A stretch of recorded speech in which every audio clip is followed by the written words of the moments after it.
6 p.m. Pakistan Standard Time. Assalamu alaikum. This is Radio Pakistan. The news read by Hassan Gilani. First, the headlines. Prime Minister has directed to formulate trade policies to facilitate business sector and to enhance competitiveness of country's exports. Shehbaz Sharif has tasked the Board of Investment to create more facilities for investment and business startups in the country. President has underlined the need for global efforts to address challenge of climate change by promoting afforestation and reducing greenhouse gas emissions. Foreign Minister, in a virtual address at the UK-Pakistan Green Investment Forum today, called for bridging the funding gaps to address climate-induced challenges.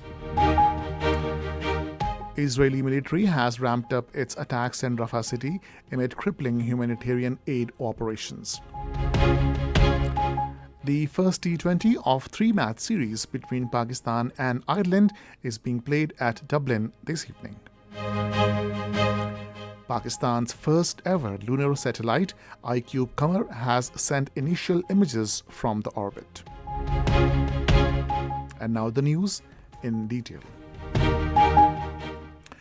Prime Minister Mohammad Shehbaz Sharif has directed the authorities concerned to formulate trade policies with the core objective of facilitating the business sector. Presiding over a meeting on the trade sector in Islamabad today, he called for urgent measures to enhance the competitiveness of the country's exports. The Prime Minister also called for steps to promote exports of non-traditional goods and instructed for immediate payment of the certified duty drawback of the exporters.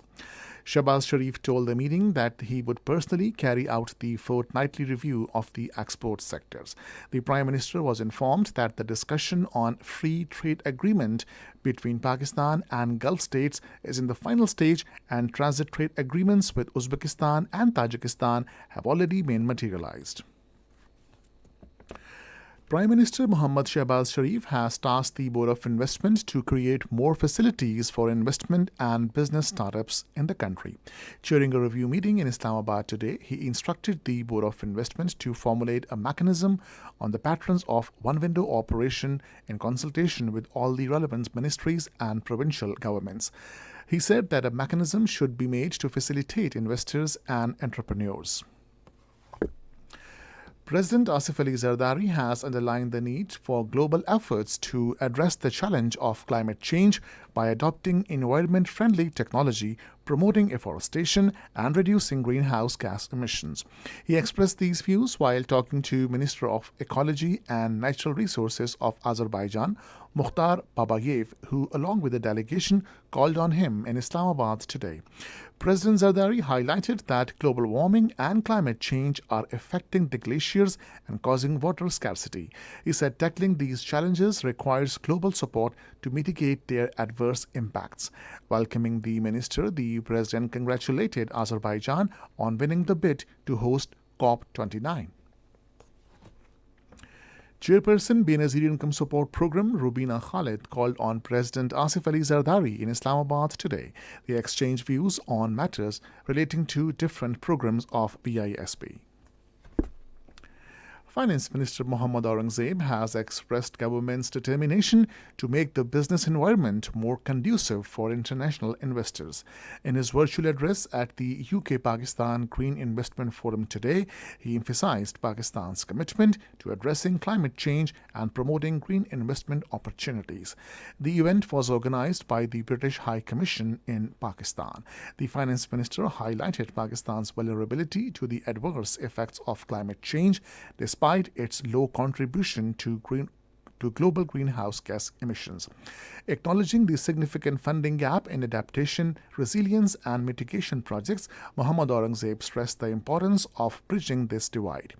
He noted that the changing weather patterns in Pakistan are impacting agricultural yields and posing threats such as flooding, storms, and heat waves.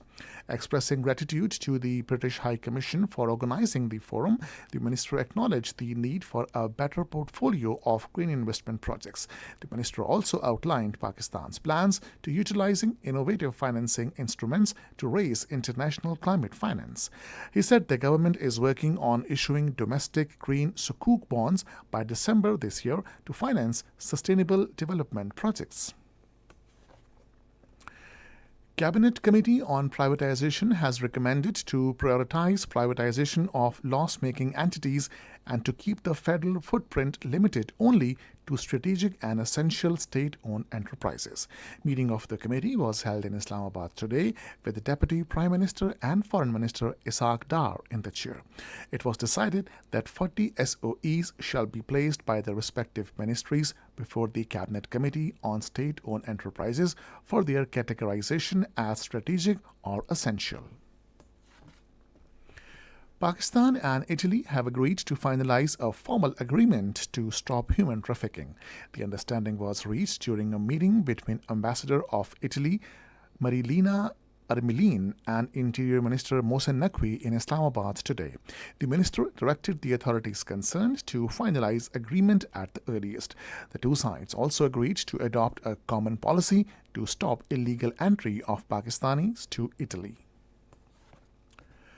Pakistan and South Korea have signed an aid memoir for Enhanced Development Cooperation 2024-26. Joint Secretary Ministry of Economic Affairs Sajid Manzoor Asadi and Representative Economic Development Cooperation Fund Country Program Mission from the Export-Import Bank of Korea Boen Kyun Koo signed the aid memoir in Islamabad today. Additionally, a project concept for the construction of a pediatric hospital in Jamshoro was also signed with a financing of $60 million. This is Radio Pakistan.